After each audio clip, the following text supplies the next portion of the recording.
A mente é a substância do corpo. Nos últimos anos, os físicos anunciaram sua grande descoberta científica de que a mente é a substância da matéria. Isso define o selo oficial da ciência sobre o que os metafísicos já sabem há anos. O que os cientistas farão com o conhecimento de que a mente é, na verdade, a substância da matéria, não temos como prever. Mas, quando a aplicação dessa descoberta se tornar mais difundida, poderemos ter resultados muito surpreendentes. Por muitos anos, os metafísicos têm feito uso desse conhecimento em seu trabalho de cura, mas, nos anos futuros, ele será importante para o mundo de maneiras desconhecidas atualmente. Uma vez que seja entendido que a mente é a substância da matéria, será compreendida a passagem bíblica, porque o que semeia na sua carne, da carne ceifará a corrupção, mas quem semeia para o Espírito, do Espírito ceifará a vida eterna. Em outras palavras, a mente obscurecida pela ignorância da verdade espiritual produz um corpo de pecado, doença, idade e morte. A mente imbuída de verdade espiritual produz um corpo de harmonia. Isso porque não existe mente e corpo. A mente é a substância do corpo e, portanto, a verdade que levamos para a mente torna-se a substância de nosso corpo harmonioso. Por outro lado, levar para a mente sensualidade, luxúria, ódio, ciúme e inveja produz no corpo sua própria imagem e semelhança, porque a mente é a substância do corpo. Isso não significa que haja uma causa separada e à parte de Deus. Significa que, quando aceitamos emoções negativas no nível da vida humana, também aceitamos a crença mundial sobre elas como uma causa de condições discordantes no corpo. Então, se persistirmos em nos apegar aos conceitos do mundo, podemos demonstrar apenas os conceitos do mundo. Portanto, devemos escolher hoje a quem serviremos. A mente imbuída de verdade torna-se a substância, atividade e lei do corpo harmonioso. Na medida, então, em que mantemos a verdade espiritual em nossa consciência, oramos sem cessar, mantemos a palavra de Deus viva na consciência e percebemos que dentro de nós está o Filho de Deus. Nesse grau, estamos construindo para nós mesmos um corpo que é, na verdade, o templo de Deus. Não sabeis que vosso corpo é o templo do Espírito Santo? Sim, é, quando mantemos a mente cheia de Deus, com a compreensão de que Deus é a substância, a lei e a atividade do nosso ser. Quando mantemos a mente cheia da verdade da presença e do poder de Deus, a mente fica tão imbuída da verdade que o corpo se torna a manifestação desse estado de espírito. O corpo, neste minuto, está expressando nosso estado de espírito atual e, se continuarmos a viver de acordo com a maneira de pensar do mundo, aceitando as crenças do mundo, com o tempo, o corpo mostrará 60 anos, mais 10, 20 ou mais, e pode não ser particularmente bonito. Se continuarmos a permanecer na compreensão do Cristo como nossa verdadeira identidade, no entanto, esta verdade aparecerá externamente como um corpo saudável e como uma atividade corporal normal, e não haverá nenhuma razão para o corpo se desgastar aos 60 anos, mais 10, 15 ou 20 anos. O corpo é a manifestação de nosso estado de consciência, e só nós podemos determinar como será essa manifestação. Somente aqueles que são ensinados na verdade espiritual podem fazer isso. Aqueles que vivem de acordo com os padrões deste mundo não podem fazer isso, porque acreditam que existem poderes externos a eles agindo sobre eles. Eles aceitam a crença mundial de que o clima, tempo, idade, pecado ou algum outro fator está fazendo algo para eles, ao passo que tudo o que está acontecendo é a aceitação da crença universal em um poder à parte de Deus. À medida que abandonamos a idolatria e permanecemos na verdade de que somente Deus é a atividade da mente e do ser e a substância do corpo, rapidamente mostraremos uma condição alterada do corpo, mais harmoniosa, mais útil e vital. Isso também é verdade para a mente. De acordo com a crença mundial, a mente desacelera assim como o corpo. Uma das tragédias desta época é um número de pessoas com mente muito desenvolvidas e ativas que poderiam fazer contribuições significativas, mas que, em vez disso, se aposentaram aos 65 anos. É verdade que há muitos aos 65 e 70 anos cujas mentes deixaram de funcionar ativamente, mas isso é por falta de uso, ou porque aceitaram a crença de que estão muito velhos. Eles se decepcionaram. Isso não precisa chegar perto de nossa morada.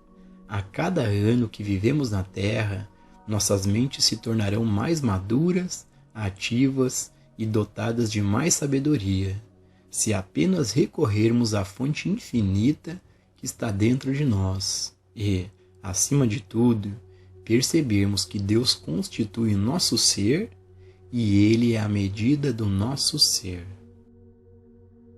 Descondicionando a mente. Porque a mente expressa tudo o que colocarmos nela, ao mantê-la cheia de Deus, ela se expressa como algo bom no corpo. A mente é a substância ou a essência, da qual o corpo é formado, e é por essa razão que, se nutrimos a mente com a verdade, experimentamos harmonia no corpo.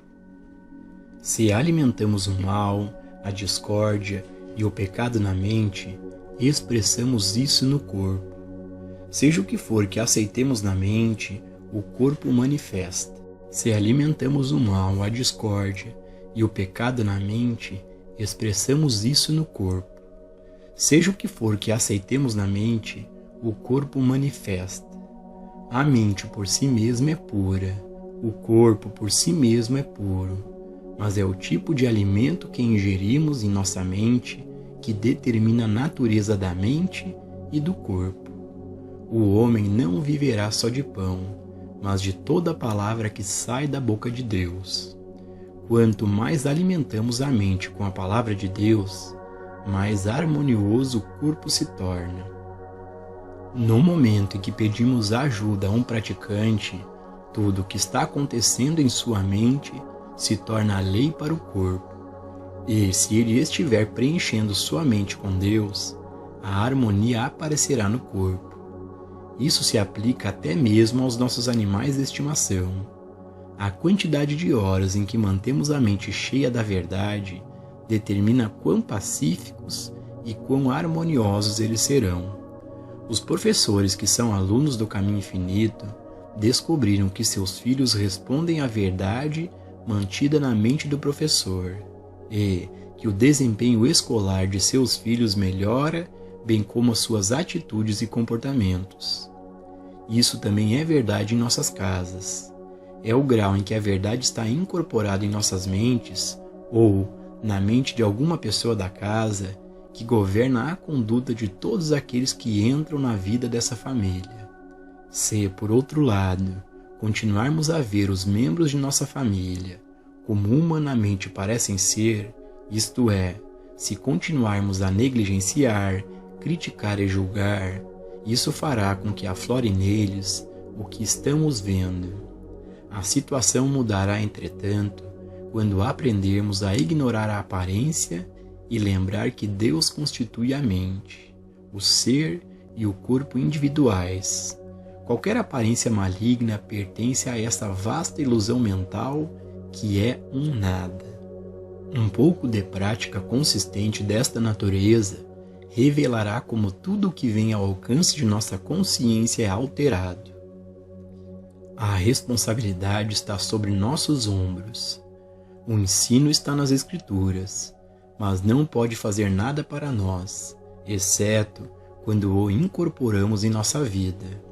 Esta é realmente uma prática para a vida toda, e somente ler a literatura do caminho infinito ou falar sobre como ele é bonito não vai funcionar. Uma vez que tenhamos tocado o caminho espiritual e alcançado um certo grau de iluminação, não temos mais a capacidade de pensar o mal, fazer o mal ou desejar o mal. E por causa disso, experimentamos muito pouco de mal. E o pouco que experimentamos, temos uma maneira de enfrentá-los. A mente, então, é um instrumento e, enchendo-a de verdade, produzimos harmonia. Desprovidos da verdade, geramos um pouco de bem e um pouco de mal, ou uma grande quantidade de bem e uma grande quantidade de mal. Mas, quando a mente é a mente não condicionada, então ela é um instrumento de Deus, o meio pelo qual Deus se manifesta a nós. Então, chegamos a um nível em que não usamos a mente de forma alguma, nem para o bem e nem para o mal. A mente se torna um instrumento para Deus, e nós não a usamos. Nós a colocamos à disposição de Deus.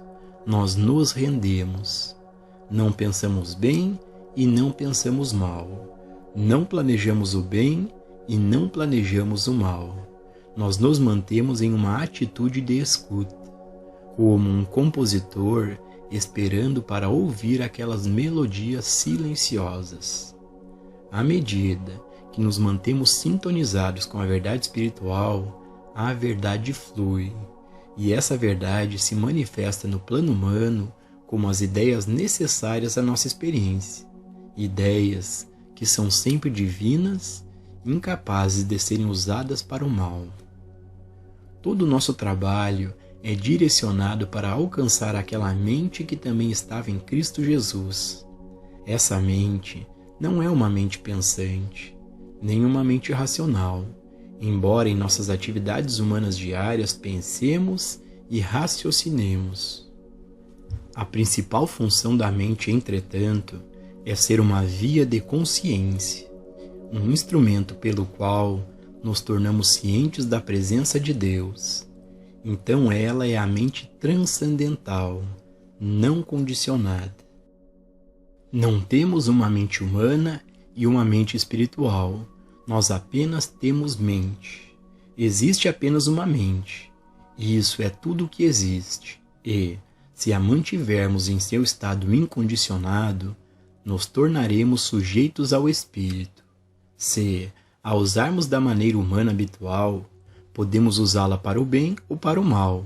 Mas, quando atingimos a consciência espiritual, usamos a mente inteiramente para fins do bem. À medida que avançamos, alcançamos aquele nível em que nossa intenção não é fazer nem o bem e nem o mal. Nossa intenção é apenas que Deus use a mente como um instrumento para a sua expressão. A razão do erro. Nota de gabinete. Recebi uma carta não faz muito tempo de um de nossos alunos, membro de uma família respeitável e substancial, seguidores de uma religião ortodoxa e pessoas muito boas. Uma terrível tragédia atingiu aquela família e foi feita a pergunta: como tal coisa pode acontecer conosco? Existe algum de nossos alunos que não sabe qual é a resposta? Se você tem alguma dúvida quanto à resposta a essa pergunta, então você não está estudando os nossos escritos objetivamente, porque não existe um livro, uma fita ou uma carta mensal que não contenha a resposta.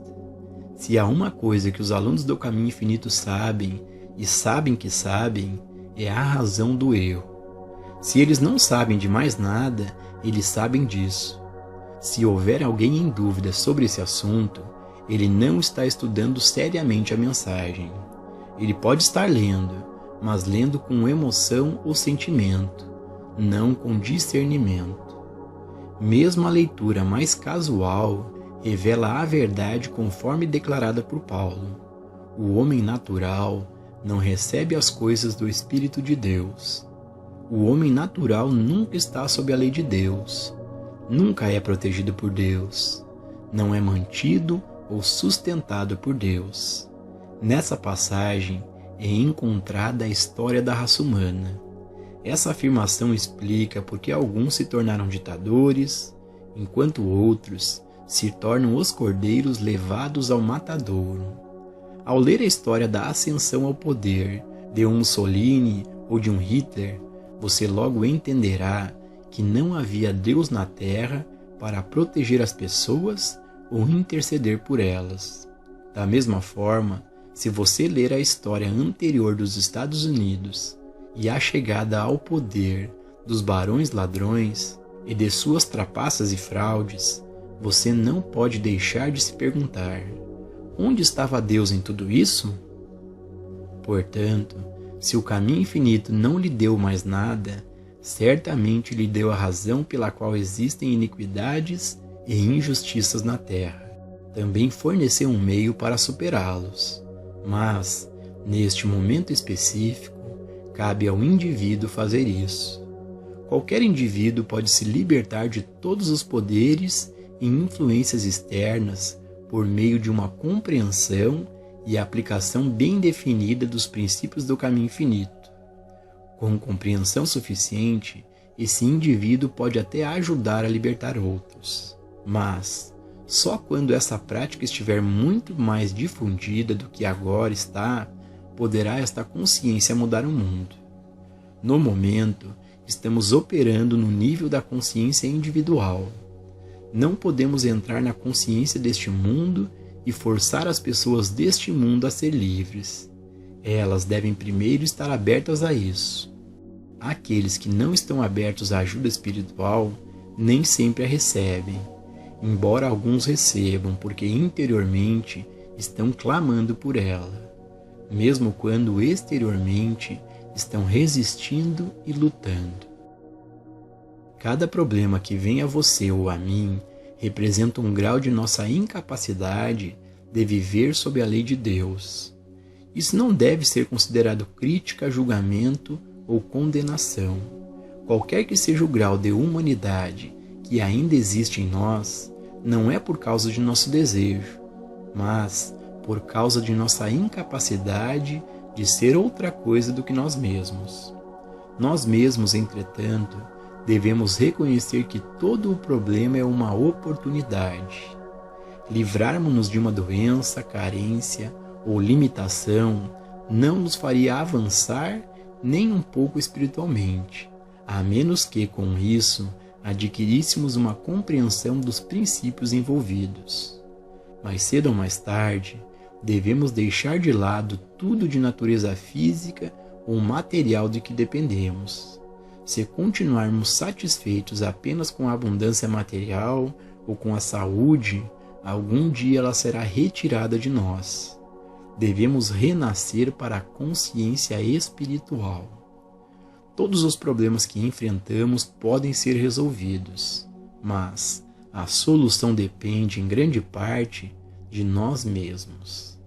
Mesmo se pedirmos ajuda a um praticante, isso não nos isenta da necessidade de chegar a uma compreensão da verdade, porque, a menos que haja uma mudança de consciência e nós mesmos atingirmos uma consciência da verdade, haverá uma recorrência da discórdia. Em primeiro lugar, é necessário conhecer a natureza de Deus. Isso realmente significa saber que, independente de qual tenha sido nosso conceito de Deus, ou talvez ainda seja, ele está errado. Esta é a fé em um Deus desconhecido, a quem adoramos por ignorância. Não importa o quão elevado seja o conceito, ainda é um conceito. Eventualmente, temos que perder todos os conceitos e alcançar a consciência de que Deus é. E então, deixar esse assunto de lado, porque com a mente nunca saberemos o que Deus é. Todos os problemas que encontramos em nossa experiência baseiam-se na lei da causa e efeito.